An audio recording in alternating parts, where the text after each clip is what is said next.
All right. Well, let's get into it today, and welcome back to session 2, Ask the Experts. You can hear, if you were just sitting in on the last 5 awkward minutes, it wasn't so awkward, but our panelists are back. We did a session a few weeks ago now that was extremely well attended. We got excellent feedback on, and unfortunately, as you just heard, we didn't get through all the questions because there was so much amazing information, but we're back. We're committed to getting through all 427 questions we have for you today, and we will get through them rather quickly over the next 45 minutes to 1 hour. We hope you'll all stay with us, but welcome back to session 2, Ask the Experts, where our panel of experts, who we'll introduce momentarily, will be sharing their insights on everything related to that a radio broadcaster should know when it comes to digital. As always, I need to do a bit of housekeeping with all of you. I want you to feel free and be encouraged to ask questions throughout the webinar. Please, we do have my colleague Shay fielding and moderating those questions. We can't guarantee, we're not adding those questions just to set expectations into the webinar. All of you were so kind in submitting questions in advance when you registered, and we're pulling from those today in advance. So just so you're aware of that, but we will take your questions. We will make sure they get addressed either in a follow-up one-on-one with Socast or with one of our experts happily. So don't be afraid to submit them.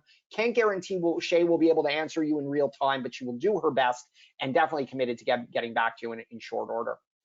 We also have a cheat sheet that we created, and we'd love for you to download it. It is in the sidebar of the GoToMeeting interface there. You should be able to see it under handouts, and you can download the Ask the Experts Part 1 Takeaways PDF document.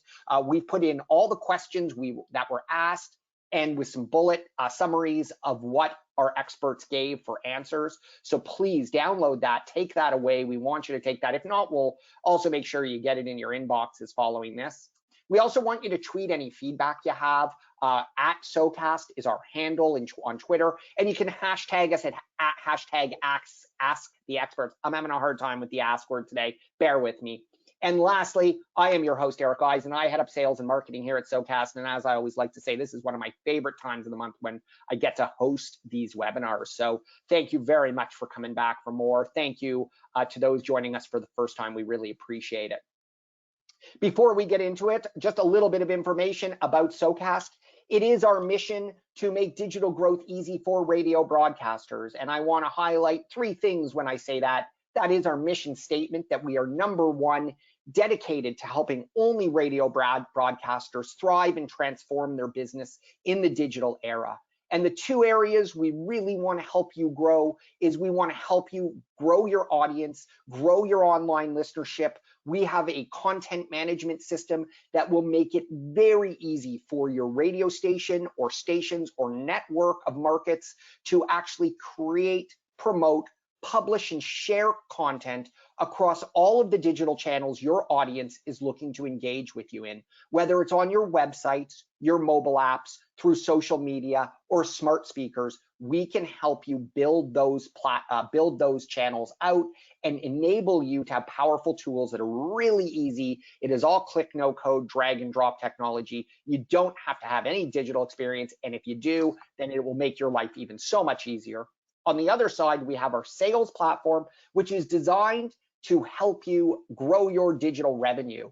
And we will help you with our expert team learn how to sell digital, how to get more share of wallet from your advertisers, and sell more of both your owned and operated inventory, that's display and video, audio pre-roll on your websites, mobile apps, etc., as well as sell programmatic solutions, that's ad extension solutions, offering things like geofencing, retargeting, targeted display. We have a wide array of broadcasters that work with our platform. We have almost 1,750 now broadcasters that work with us who are using our platforms to grow their revenue, grow their audience in their digital engagement. And we are able to help and have the expertise in-house to help everybody from just a single station, owner-operated radio broadcaster, all the way up through enterprise level, regardless of your size of markets. We have the expertise to help you. So please reach out to us. You can always book a demo with my colleague Shay in the sidebar, and we'll be happy to walk you through some of our offerings and how we can help you transform your business into a successful digital one too. So the next thing I want to do is I want to welcome our experts back. And these guys, I think they had fun last time because they all came back for more. So let's get right into it. The first person I want to introduce here is, sorry guys, just a little technical glitch here, but let's, there we go. The first person I want to introduce is Mr. Seth Resler. And Seth is an amazing broadcasting veteran who for over 2 decades has worked behind both the mic and the programming desk in major markets from New York City to San Jose, all the way across, bi-coastal guy. He left radio in 2006 to enter the world of online marketing, but he kept returning to the broadcast industry and aimed to teach radio broadcasters how to apply online marketing techniques being used by Silicon Valley companies. He writes a regular column about podcasting on the radio industry website, All Access. He also hosts the Worldwide Radio Summit podcast and the Debrief podcast.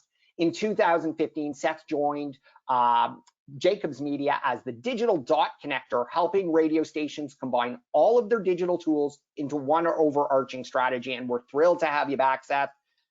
Nice to see you again, buddy. Thanks for having me. All right. On the other side, on the far right side, we have Randy Papool, who began her career as a morning show host in a small town in Washington. And from there, she moved to Salt Lake City and worked in promotions and on air for nearly 10 years. She was then recruited to Portland as director of marketing for Alpha Media. And within just a few years, Randy was promoted to corporate VP of marketing for the company. In 2019, she moved to Aptivada as the chief marketing officer. And most recently, Randy left Aptivada to start her own company, Papool Media. Thrilled for you, Randy. You're going to kill it. Her media experience spans all facets of the industry, from small to large markets, local to corporate initiatives, and radio station needs to vendor partnerships. She was twice named one of the most influential women in radio by Radio Inc. And Randy has been asked to speak at numerous conferences, including this session twice now, on topics ranging from growing social media to increasing promotions. And she serves as a volunteer to mentor inspiring women in radio as well. So thank you, Randy, for coming back again. And it's always lovely to have you. Yes, thank you. Glad to be back. Next, we have the very famous and awesome Jeff Schmidt. Jeff likes to start with why, and Jeff's why is to inspire and engage, educate, equip, and empower people to believe in themselves, have confidence in their ability, and to achieve even greater levels of success, however they define it. He has helped me check all of those boxes at one point, and I really value his presence here today on our webinar. As Senior Vice President of Professional Development, Jeff oversees the professional development group across the Radio Advertising Bureau's training services and works with the industry's leadership to continue to provide a professional development practice positioned to serve an evolving industry sales force focused on digital, solution-based integrated marketing and sales efforts. Jeff, amazing to have you back. Thank you so much. Thanks, happy to be here. All right. Lastly, we have Socast, new to Socast, very own Victor Giacomelli. Victor brings 28 years of sales and senior management experience to the radio broadcast industry. Prior to working with Socast, he spent 4 years as Director of Sales and Senior Vice President of Revenue for Hot 97 and WBLS in New York City, which is North America's largest market. You may have heard that. He has held management roles at all levels in North American radio, including being a regional sales manager, a general sales manager, a director of sales, a VP of sales, and a GM. Needless to say, Victor likes to say he's carried a bag and you can't snow the snowman. Victor is now working with Socast to ensure that our broadcast partners receive great sales training, support, and the tools they need to become digital advertising experts and maximize revenue growth using our Socast's local advertising solutions. So definitely reach out to Victor for some help on this and some training. Victor, awesome to have you back, buddy. Thanks for having me back. I get to work with Victor every day, so I feel very fortunate. All right. let's get into it. We got questions, lots of questions, and there's a little side bet going on amongst the panelists of how many we're going to get through. So let's get into it right away, starting with, Jeff, Victor, you guys are sort of, not that Seth and Randy aren't able to offer a ton of expertise on our on the sales and revenue side. So I encourage all of you to add some value and answers to our partners.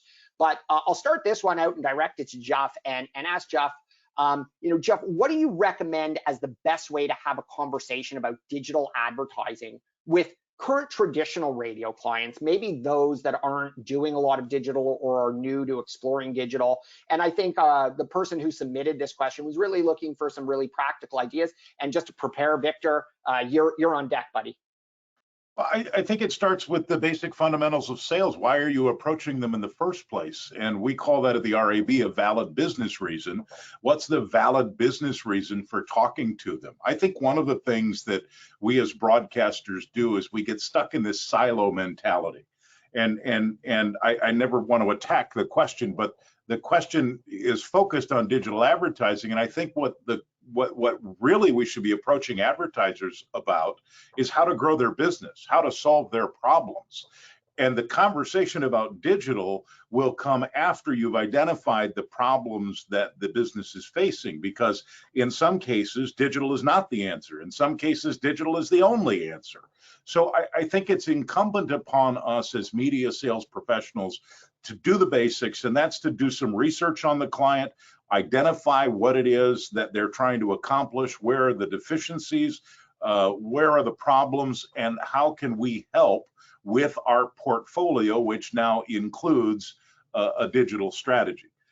In terms of a very specific, I learned of this digital tool just a few months ago, but if you're calling a client that is already savvy in digital and trying to have a conversation about them to how to help them improve their digital, there's a website called spyfu.com. You're probably all familiar with it, spyfu.com.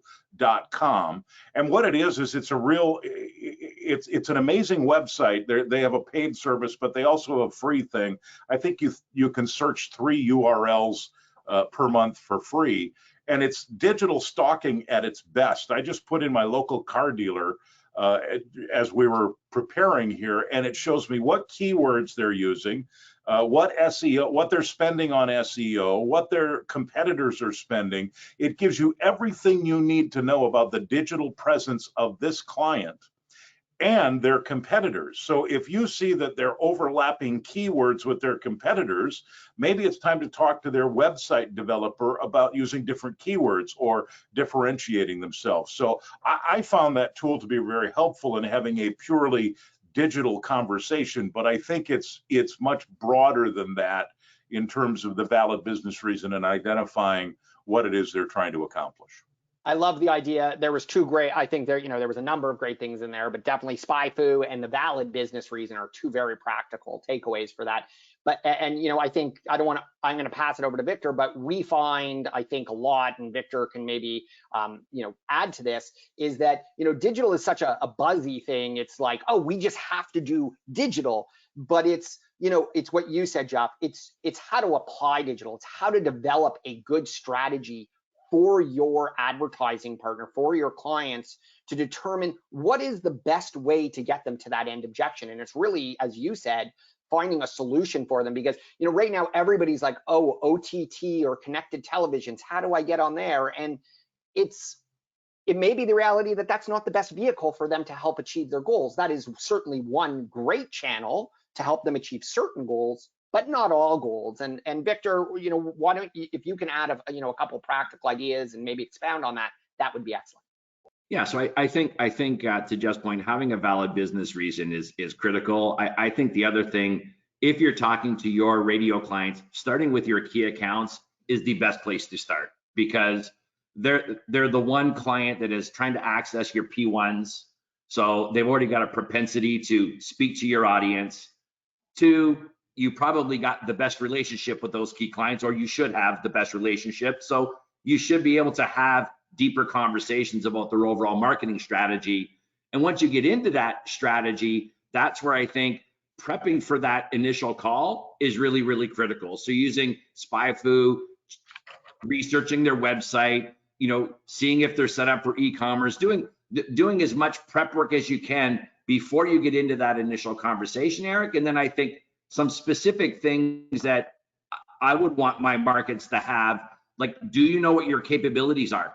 So having a capabilities presentation ready to share with the client about what you're capable of doing. What many clients find is they're unaware that radio broadcasters or companies can do all of the things that we say that we can do. So having a capabilities presentation is really, really critical, or a pre-sale presentation, some people call it. Knowing what categories to focus in on, knowing how people use your website, like all of that stuff is going to help educate the radio client on how you can deeper the relationship by using digital channels. Can I add one thing to that? And Victor Please. just mentioned it at the end. He said educate them on what radio can do, but I think it's even perhaps more broad than that. Depending on your market size, depending on the sophistication level of your client, you have to be prepared to educate them on digital, right, and what digital advertising is, and not in a condescending way, but in a helpful way. And I know that Socast has all sorts of infographics and all sorts of great training materials that are available to Socast members that can explain to people what these digital resources can do for their business. And I think it's incumbent on us as sales professionals, first of all, to know the stuff inside and out on our own, and then be able to teach it. So I think there's a teaching component that goes along. Back to Victor's point, we already have the relationship with those key accounts. Now it's time to expand on that relationship, but by providing them some education and some resource on what digital might be able to do for them in addition to their current strategy. So I think that educational piece is really critical in the approach to your current advertisers. Excellent. And Jeff, I'll Venmo you the $50 for the great Socast plug there. Thank you for that. Just to add to that, I wanted to say, something that resonated with that Seth mentioned in our first session was that broadcasters have to do a better job of marketing themselves as an organization, as a holistic marketing organization, not just the station level, but the whole brand itself, the whole corporate brand itself. Seth, I can't see you right now, so I don't know if you're nodding, but I really found that to be an enlightening point that you said that is an opportunity for radio to really make their corporate sites more about how do you advertise with us, what are our capabilities above and beyond just the traditional, and really making yourselves a marketing brand, almost like having an agency almost feel, rather than having just looking at yourself and marketing yourselves as just radio stations. Did I ruin that, Seth, or is that fairly accurate from what you said? No, I think that's right. If I can add something to what Jeff and Victor were saying, I think Jeff's right when he says you got to start by figuring out what the client needs. And then, I think of all these different digital tools, whether it's your email database, your website, your SEO services, your on-air commercials, as different arrows in the quiver. And by and large, it is the radio station's job to, based on what the target is, figure out which arrows in the quiver should be used and put them together in a coherent way. What I sometimes see radio stations do is take basically like the sushi menu approach to this stuff, where they go, oh, here's the 50 things that we offer. I'll put the list in front of you and you just write a number by each, check off the box for each one you want. And frankly, you were talking about the education. A lot of clients aren't sophisticated enough to know that. So I think that's where it's really incumbent upon the radio salespeople to know how to, if your job right now is you sit down with a client and the client tells you, you know what, we need employees, we can't find enough people to staff our restaurant group. You say, hey, we've got these tools, we're going to put them together in a campaign that will help you with that, and you select which arrows in your quiver you're going to use. Yeah. The last thing I will add is make sure, just as a checkbox, when you're looking for a partner, whether it is Socast, of course, we have the tools, as Jeff mentioned, that they have great training that is going to give your sales account executives the expertise they need to talk digital and be able to explain everything Jeff, Victor, and Seth just mentioned. We sort of covered a little bit of this in the last. It's sort of a bit of an expansion on the previous question, where the previous question asked a little bit about how do you sort of get, some advertisers that are doing traditional, or really solid with traditional, but really want to grow the digital offerings they have. What do you recommend, Victor, for those who, are looking to penetrate, company advertisers that are really sort of well versed or a little bit more active, maybe slightly more sophisticated in the digital world? Do you have any good recommendations on how to approach those guys who may be working with them, with digital agencies? And maybe more specifically, Victor, how do you differentiate yourself from digital agencies or others that offer similar services? Yeah, so I think for starters, Eric, if they're already in the digital space, they've already got a propensity to spend in that space. So that's a good thing. The question is, how do you compete against someone else in that space? And I think that goes to the only way to win a client, and this goes for any type of business, is you got to create dissatisfaction with their current provider. And creating dissatisfaction could mean a bunch of different things. It could mean, can you execute better? Is your pricing better? Is your idea better? Is your strategy better? So you're going to need to do something that is going to be different than another provider that specializes in that place. And I think that goes back to knowing what your capabilities are and what areas of expertise you have in terms of your offerings.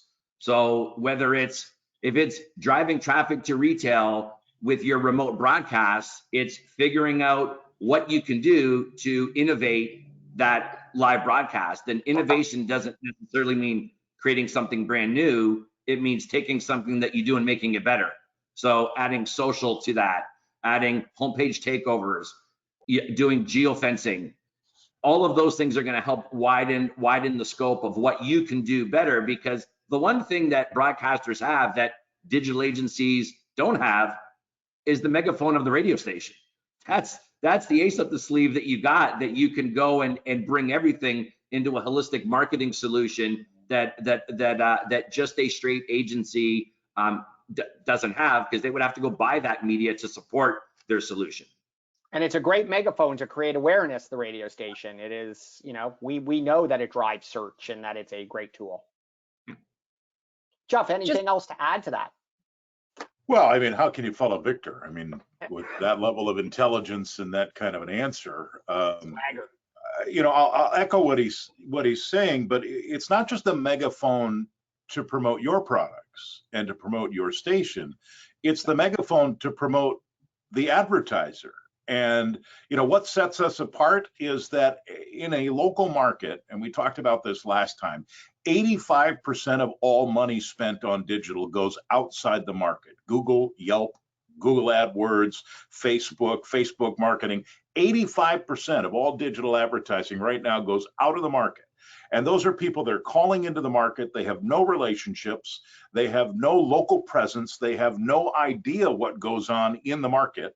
We're dealing with the local dry cleaning store on Main Street. We know what's happening on Main Street. We have those pre-existing relationships, and we have a portfolio that is fully integrated with digital and traditional media. And I think that in and of itself is our fundamental differentiator. I shared last time from the Burrell survey that advertisers are buying more now. They've gone from buying 5 things to buying 8.5 things in the last 3 years, 8.5 channels. So now they're buying SEO, they're buying traditional, whatever the channel is, they're buying more. But the problem is they're buying it from less people. They've gone from buying it from 5 people now to buying it from 2.4 people. I don't want to be the 0.4, but they're buying it from 2.4 people on average. So what that means, I think, is great news for local media companies that have those relationships, because if you're going to decide that you're going to drop somebody, you're going to drop the people you don't know, as long as the people you do know have the ability to fully service everything that you've been doing so far. And I think that's our key differentiator. Yeah. I think it's really about finding something that will, as you both alluded to, finding something that really is different, something that really, you know, I love there's an old sales anecdote of like, you know, do you know the 3 ways you can sell a Band-Aid? The first way, find people who have cut themselves. Second way, find people who are scared to be cut.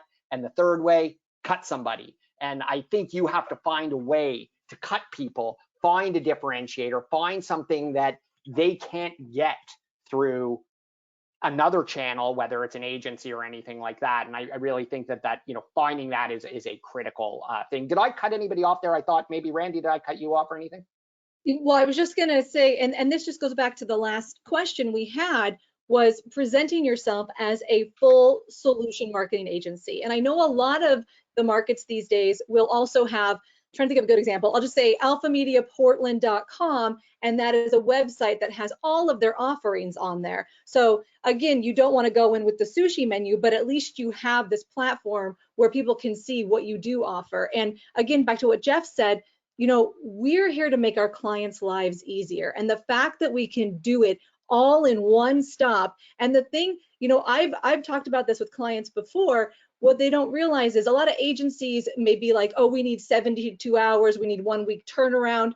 The thing about radio is we pivot real quick. So, you know, we can offer a lot to our clients and we can make their lives easier. And I think it's just relaying that message to them and showing them what we can do. Yeah. Right. As long as we're talking about differentiators, can we add to that list our on-air personalities who are something that, you know, that's something Google doesn't have. That's something that Facebook doesn't have. And unless a client's going to go in and pay local Instagram influencers, that's something that you've got real easy access to. So They have leverage, influencers. They have influencers on staff in the local community. right. Leverage that. Leverage great on-air personalities. Thanks, Seth. That's great. I think Randy, I wanted to come back to you. We had a question. It was quite specific from a group that says they've seen a decline in their page views over the last few years and their website metrics. What suggestions do you have to really focus on to maybe help turn that around? And Seth, I'll keep you on deck to add any insights you may have after Randy. Yes, and I apologize, my camera's frozen. So Seth, if I don't read your facial cues, jump in, interrupt me. But you know, the biggest question here is, what are you posting? What content are you putting on your website? I think we, you know, tend to get into these routines where we think, you know, just having the jocks up there, the on-air times, and maybe a few, you know, station event photos is going to do it. But that's not it. I mean, you think about what everyone has at their fingertips these days. I asked my 16-year-old the other day, what website do you go to every single day that you just, you know, it's just part of your daily routine? And she said YouTube, and that shocked me. But that's, you know, that's what you're up against. So you need to ask yourself 2 questions, and that is the content we're posting something I would stop doing whatever I'm doing and engage in on a daily basis? Is that something I would go to on a daily basis? And the other question is, am I giving them something that they can't get anywhere else? So you need to ask those 2 questions. And you know, I'd want to deep dive with someone, but you know, some of the quick ones are, if your station, if your cluster is really focused on driving that website traffic, the things that you should really be relying on or are, you know, making sure that your online contests are living foundationally on your websites. And so you're driving people from socials and everything to your website so they can enter there. That's where they can get something they can't get anywhere else, is to enter your contest there.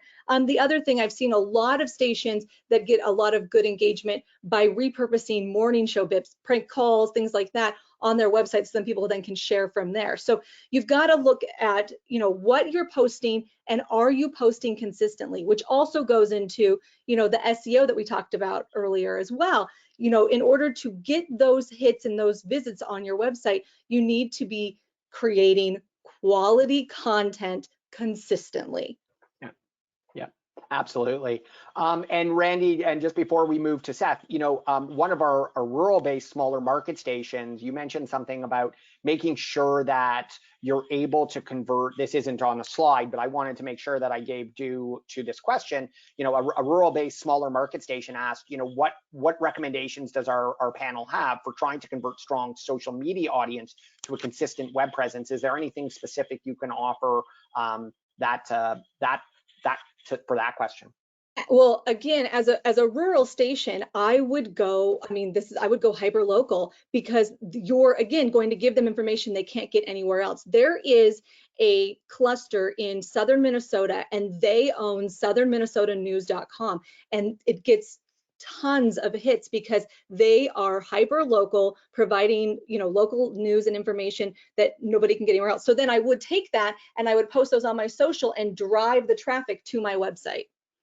Making sure you have links to your Listen Live players, making sure you have links to your blogs, your updates, your weather alerts, all of those things are pretty critical, I would imagine. Absolutely. Yeah. You want to make it easy for people to get the information too. So you have to serve it up on a silver platter to them. But again, consistency is key as well. Great. Seth, how about over to you? What recommendations do you have for a station that's seen some declining page views, some declining website metrics? And then again, just as a part B to the question, some of the rural-based or smaller market stations looking to convert social media audience onto their into web traffic. Yeah, so I think Randy's exactly right. I don't think you can just put up static pages and okay, we've got our 10 pages up and we're good to go. Any more than you could take your radio station and you can, okay, we played the song, we're done, we played it, it's good. You got to keep playing music. You stop playing music, people are going to stop coming back. Same with your website. You stop putting content out on a regular basis, they're going to stop coming back, and it's got to be quality content. And I think Randy's right about hyper local. I mean, if I do see a lot of smaller companies, for resource reasons, just taking syndicated content and pumping it up onto their website. It's the same content that's on 1,500 other radio station websites, and it's about Justin Bieber or whatever national act. And there's other, frankly, better places to go for content like that. If I were a smaller company, I would think about, especially as you're starting to see other media outlets fold, potentially bringing some of those people on staff. If there's a monthly glossy magazine or an alt weekly paper, or if the local newspaper cut their restaurant critic, hire that person, have them create content for you and become a hub. I think we said this last time, every media company needs to be a multimedia company now. Now, you may be primarily audio, but you need to be doing video and you need to be doing text as well. And you need to invest in that to make sure that it's high quality. When I was a DJ many years ago, the way I would approach my show is that I would print the music log and I'd know, okay, I have 4 breaks an hour, 5 breaks an hour, and I'd go and I'd look for content to slot into those places. If I were a DJ, how I would be thinking about my show now in order to generate online content is that in addition to all those breaks where I can slot in, okay, I know I got a 15-second ramp, I got to talk over here or here or here or here, I would be thinking also that, hey, the tweets or the Instagram posts or the blog posts or the podcast episode, those are all additional slots that I need to fill as I'm doing my show prep. And just like, 10 years ago, I would sit there and go, oh, here's a topic that's big enough that I can stretch it over 3 breaks and I can take some phone calls and do some interaction there. I would look at this and go, oh, there's a visual component to this. This really needs to be up on social media or on the blog, or this is going to be something that we can repurpose as content. So it's the same thing you've always been doing. It's just a little bit more 3-dimensional, and you've got more slots, and they're not just audio break slots. There are other slots that you can do with. And so I'd look at my show that way and almost build it from the ground up, and look for ways to repurpose the content. Or I hate to say repurpose because it sounds like taking content that's meant on air, and I'd look for a way that the content is built for 2 places at once or 3 places at once. Right. I frequently talk about bridging the gap between like on air and online and making sure that you're connecting them and using one to drive over to the on air channel and one to drive back to the digital channel. It's really not thinking of yourself as, a single channel. It's really thinking about, the bigger picture of that you have multiple channels that you need to be cognizant of as you produce content while you're on the air. I think there's another issue here, and I'm not the content expert that Seth or Randy is, but I think there's a philosophical shift that has to go on here, and I because of our vantage point of working with a lot of broadcasters, I think when digital first came about back in 2009-10, when radio stations started grasping it, we tend to be a very proud industry, and we tend to pigeonhole ourselves into certain things that we're good at and give ourselves accolades for. And I know that initially the question was, well, why in the world would I send people, an on-air announcer would say, why in the world would I send people away from my show to Facebook, or send them away from my show to a website? I want them on the show. I need to get and keep that largest audience. And I think what many are discovering is that with the multi-screen mentality, they're doing both. It's not one or the other. They're not going to follow you on Facebook or listen to you on air. And as Seth mentioned, some of those things about pushing them to Facebook with the visual component. You can be on the air and say, boy, you can't believe this video I just found. I'm putting it on the Facebook page right now. Go take a look at it and then come back, or those types of things. But I think there's this philosophical barrier that we're sending people away from our station, and then there's this whole thing of radio stations that are in the mentality of I have to do digital because that's what the world is telling me, versus I want to do digital because it's an audience extension. And until we get past that barrier of I've got to do digital versus I want to do digital, we're not really going to be able to answer questions like this on large scale. When you're committed to doing digital, and as Seth said, hiring the restaurant critic that just got laid off from the newspaper, or bringing other people in, when you're making the investments because you want to extend your audience and have more touch points for your audience, that philosophy will serve you well versus, oh, I got to do digital because there's some money to be made. Everybody's telling me there's money to be made and I got to do this. It just doesn't work that way. Absolutely. I think two other points that I just wanted to add here that I made note of is, one, again, one of the slides we showed last time is, social media is your amplifier, and, it's not to drive, you don't want to be driving people to the sites you rent, Facebook and Twitter. You want to be using those sites to actually drive, using them as the amplifier to promote your content, to pull them back to your websites. I think we alluded to that a little bit. And the other thing, I think another opportunity is, and this is a bit table stakes these days, is making sure that your sites are mobile first and that you have a strong mobile presence, because we know that 70%, anywhere between 60 and 70% of web page views for our Socast partners, our 1,700 plus radio stations using our platform, are predominantly driven on mobile phones, and that's mobile web, meaning through like a mobile browser like Safari or Chrome or something like that.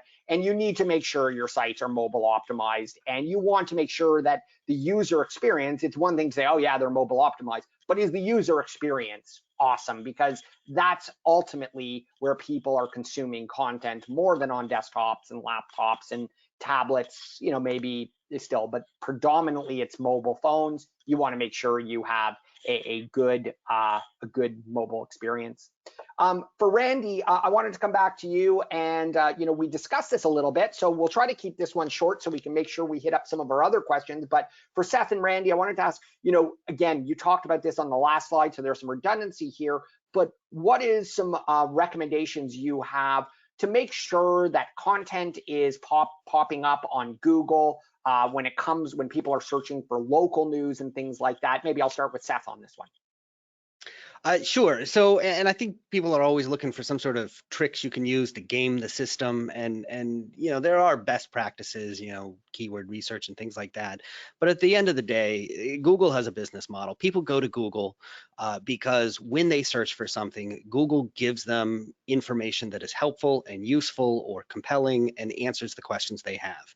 And Google wants to keep doing that. Google keeps adjusting its algorithm to keep serving up the best, most relevant content. So if you want to make sure that you are at the top of the Google search results, you need to create unique, relevant, quality content. There's no way to game the system to make sure that, poor content comes up. And even if there were, Google would figure it out, and they've got more resources than you do, and they would make sure that that stopped coming up at the top of the results. So, I think it comes back to what Randy was saying earlier. You've just got to have quality content. There's some basic, keyword research and other things that you can do. The other thing that I'll say is think about the shelf life of your content. Because Google can be the gift that keeps on giving, whereas social media tends to, something spikes and jumps and goes viral, and then it falls back down. Once Google decides that you've got a great answer to a question that people are asking, it's just going to send you traffic day in and day out. So you want to make sure that that content has a long shelf life and it's evergreen. So much of radio content is very news driven, and so it's timely, and look, there just aren't as many people that are doing a Google search today for why Ariana Grande and Pete Davidson aren't together, right? I mean, so you may have a great article about that, but nobody really cares at the moment. Whereas if you can write something that has a long, and we're not used to thinking about this as radio people, because we are very timely and topical with the content that we put out on our airwaves. But if you want to rank in Google, I would start thinking about stuff that's going to last longer. Great. Randy, any additional thoughts there? And this just a quick shout out to our friends who they ask specifically about how they can increase their Google search for Comics Valley. So shout out to our friends there. But Randy, anything else to add? Yeah, no, I mean, I completely agree with what Seth said. And, also you can look into SEO optimizers for your website. Many of them have them built in, but if you're a WordPress site, you might look into a plugin, an SEO plugin, where then when you're writing your articles, it will tell you, kind of like Grammarly, it will tell you whether these are, good popular search result words to use. You can do that. And then the other thing, I've messed around with Google AdWords a little bit. That takes a little bit of an investment, but you could poke around there. If I were a program director today, I would either have myself or someone on my team looking into this, and that SpyFu, I just made a note of that. I'm going to dig into that more.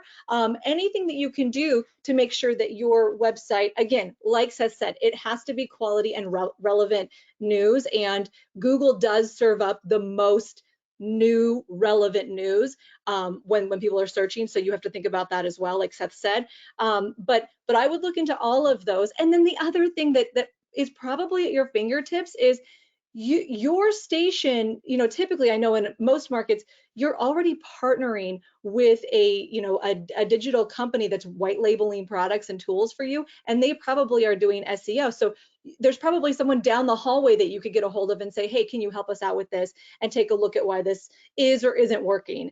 And so there's different, if you Google SEO optimizers, you can look into all of those as well. So there's a lot of things at your fingertips that it's the most difficult piece of it is honestly setting aside the time to dig into it, right? That's really what it is. So and creating the content, creating the content. Mm-hmm. Yeah.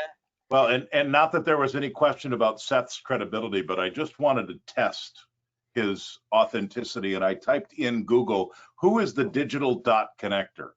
And there are 63,900,000 responses. The top 4, the first one is Seth Resler's picture saying, hi, my name is Seth Resler. Right after that is the dot connector, Jacobs Media Strategies. And these are all non-paid. This is organic search. Seth came up number 1 just by saying, who's the digital dot connector? So good on you. And look, it's not because I hired an SEO specialist to optimize all my stuff. It's because I write a lot of content, right? I mean, and put it out there. And I'm doing some very basic SEO. I use, Randy mentioned plugins. I use the Yoast plugin, which is a very common, popular plugin. It's probably worth, getting somebody on your staff trained in how to use that. And I do some basic optimization on my articles I write, but mostly it's because I just churn out a lot of stuff. With Socast, we also make sure that sitemaps are updated immediately when new content is published, and that they are proactively sent through to Google for indexing to make sure that they are being scanned and that they are being indexed for that type of content. So that's something we have built in. Victor also has brought us on the ability to offer SEM. So we can certainly help you with that as well. But that is a few ways to make sure. So when you update your site, you want a new site map to be sent to Google proactively. This is all sort of behind the scenes, so they can index it, update the search, and make sure that it is going to be recognized and checked for quality. And of course, as Randy and Seth and everybody pointed out, it's very important that you do have your own quality. You have good quality. Coming back to Victor here, because he's been a little quiet, and that's not usual. We want to grow our sales team. We want to grow our digital sales, Victor. Are we best to throw all options to our sales teams and clients, or focus on 2 to 3 options to start? And which should we start with? So that's a good question, Eric. I would say my old CEO used to say to me, you're far better off having a B-level plan with A-level execution than an A-level plan with B-level execution. So I would say that don't feel that you can do everything, because you won't be able to do everything. So I would always opt for what are the 2 to 3 things that you know you could really own and that you can execute and that you can become experts in. And once you have those things buttoned up, then add in another layer. And then once you've got that buttoned up, add in another layer. And specifically, I would say I would start with your capabilities and your case studies. Like look at what you're already doing and what is it that you do really well, and justify it with case studies. So I forgot to mention that earlier, but if you don't have case studies as part of your repertoire, you got to have that, right? And then in terms of assets, I mean, it really depends on, because it's going to vary station by station, market by market, company by company. If you want to kind of own the owned and operated space, then you're going to need to figure out and know absolutely what are the key areas on your page that people are going to. If it's the listen live player, because they're going to consume the station, then you should be selling pre-roll on your listen live. If you're the best station to execute contests, then I would be focusing on consideration objectives in the customer journey to build lead gen, because you do great contests. So I think it starts with knowing your capabilities, knowing what you can do really, really well and execute, and then conveying those to your salespeople and arm them and train them with ways that are focused around marketing strategies for the clients, not as an add-on to your radio plan. This is all about the solution for the customer journey that you're trying to solve. Right. Great. Jeff, anything to add? I completely agree. Pick the 2 or 3 that you're good at. With our optics on the report that we do every year with Burrell and Associates, the top 4 things that radio advertisers are buying this year, according to the 2021 report, are social media, email marketing, website design, and SEO. So all of those are on those lists. Some of that social media and email marketing requires no investment on the station's part, because they're already doing those things. They don't need partners, sorry Socast, but they don't need a third-party expert like Socast to help them do social media. Or now obviously you have things to help them drive their social media, but if they're looking for a low-cost way to get into digital, it's go with your O&O stuff, your owned and operated resources, and share those, but you better be good at them. To Seth's point before, it's not just having static web pages. If your website is getting good hits, good traction, your social media posts are getting good following, good likes, good engagement, then that's where I'd start. Because you can't, to Victor's point, you can't overwhelm your clients by throwing everything that's if you put this list in front of a client, the client would just go numb. This was intentionally here to overwhelm the audience, just to show how many things you could potentially have. We wouldn't recommend at all going out and selling all of these things. And not only the clients being overwhelmed, think of the poor salesperson that already has 6 FMs, 3 AMs, and now all these digital things. The salespeople are going to be overwhelmed. There was a book written by a gentleman by the name of Barry Schwartz, and the book was called The Paradox of Choice. And the paradox is that the more choice you have, you would think the better. You are going to sell more if you have more choices. But the actual paradox is the more choice you have, the less likely you are to make a choice.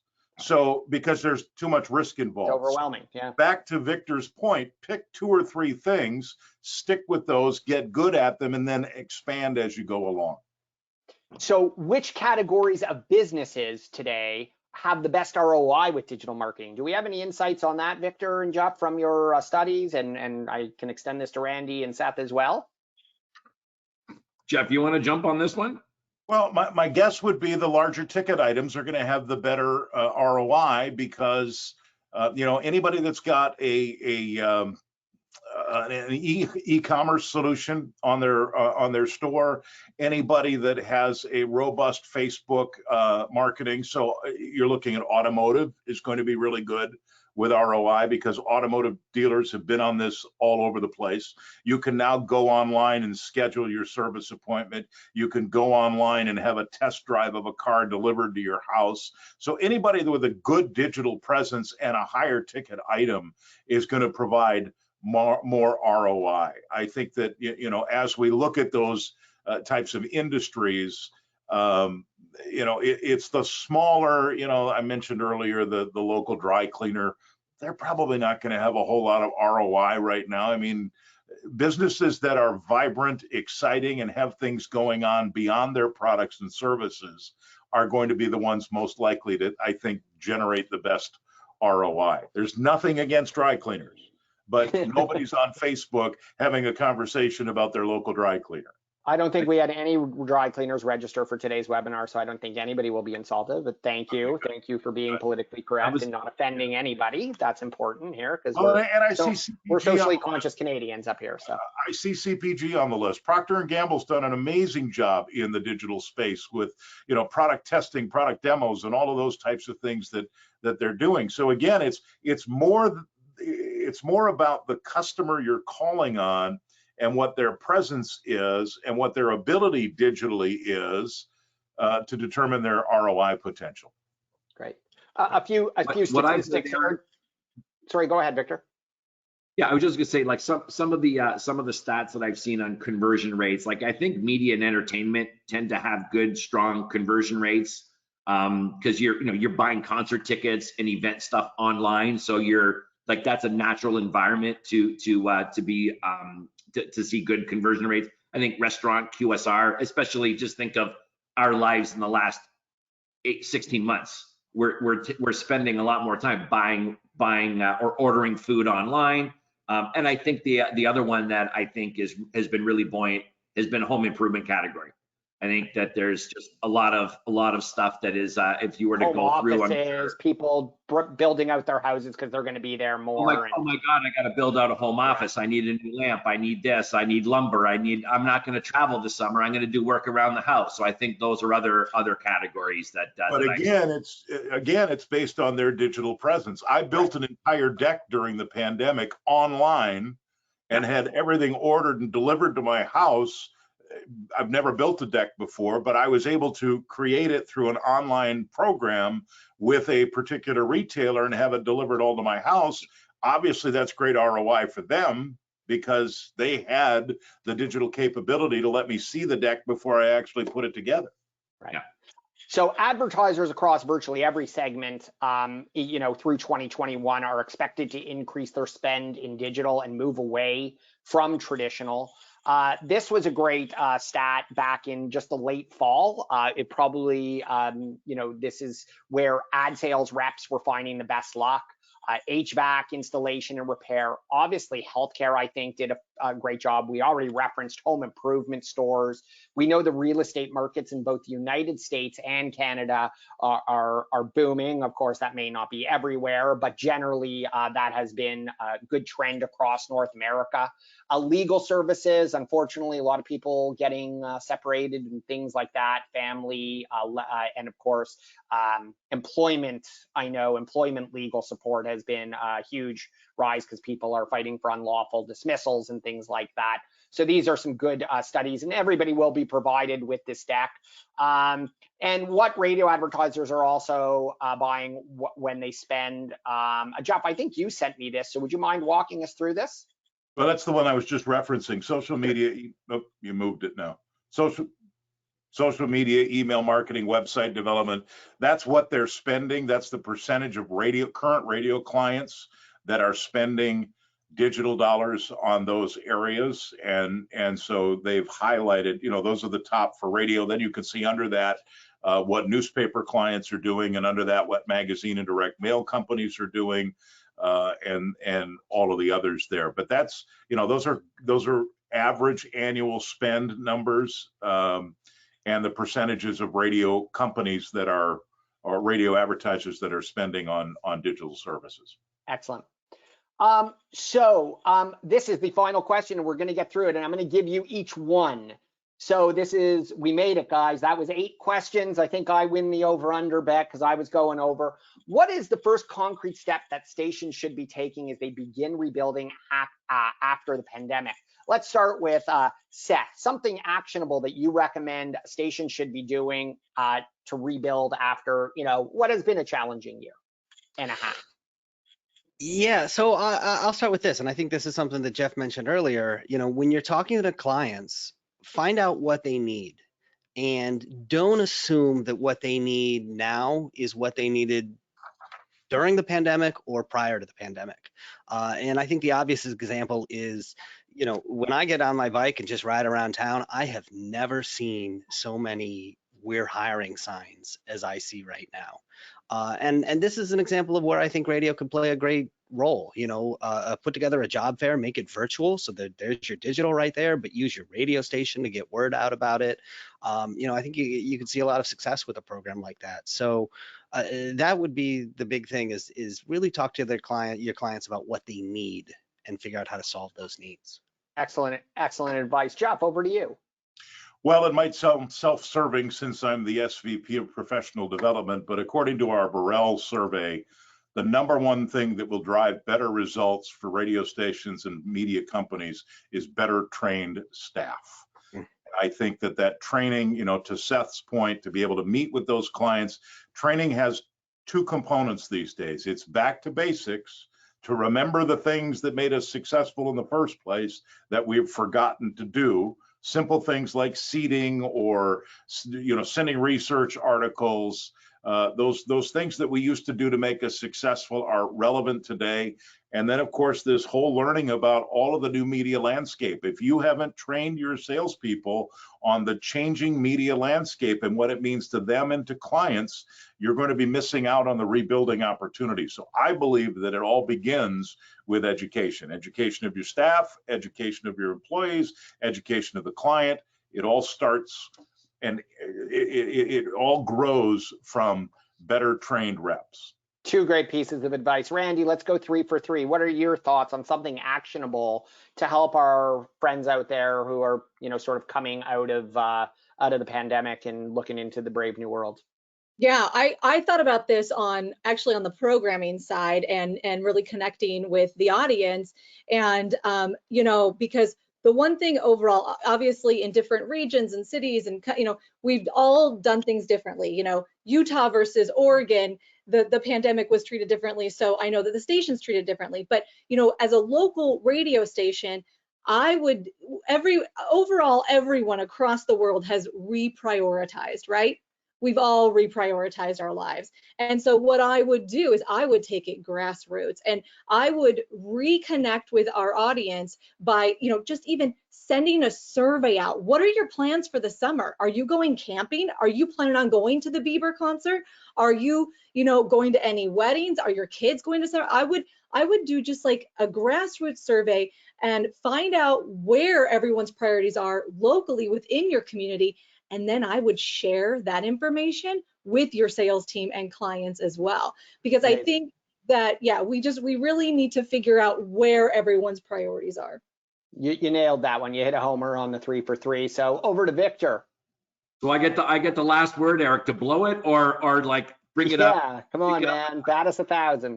I would say coming out of the pandemic, I would be doing this. If I were on the street selling and carrying a bag, I would be leading with empathy, but I would also have an immense sense of urgency, because you should have been, the last 6-8 months, you should have been planning, waiting for this to happen to go and execute. So now that you lead with empathy and have a sense of urgency, I think you got to do your research on your clients, and you got to really listen attentively, and you've got to focus on marketing solutions. Get out of the radio digital world. You need to be completely and utterly focused on your client's customer. And if you can do that and act fast and never stop learning, I think you will be poised to succeed. And then the final piece I would say is don't be shy to ask someone for help, because you should be in an environment where you could ask your leader or your colleague for help with a situation. And if you can do that and you've got that team environment, you will succeed, and you will be back to 2019 revenue levels and beyond. Grand slam. That was great, guys, and amazing. What an amazing panel of experts. Thank you very much.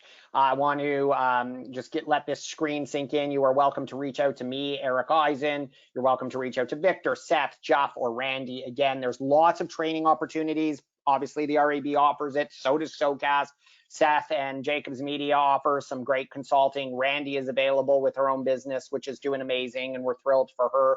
Thank you very much to all four of you for coming back for more punishment. Victor, thank you for wearing a blazer #1, and thank you for doing this during the Euro Cup Italy versus Switzerland game. I know this is, I know what you're doing on the side there. I could see you looking over to check the scores, but you can go back to the second half now, always man. good in the world.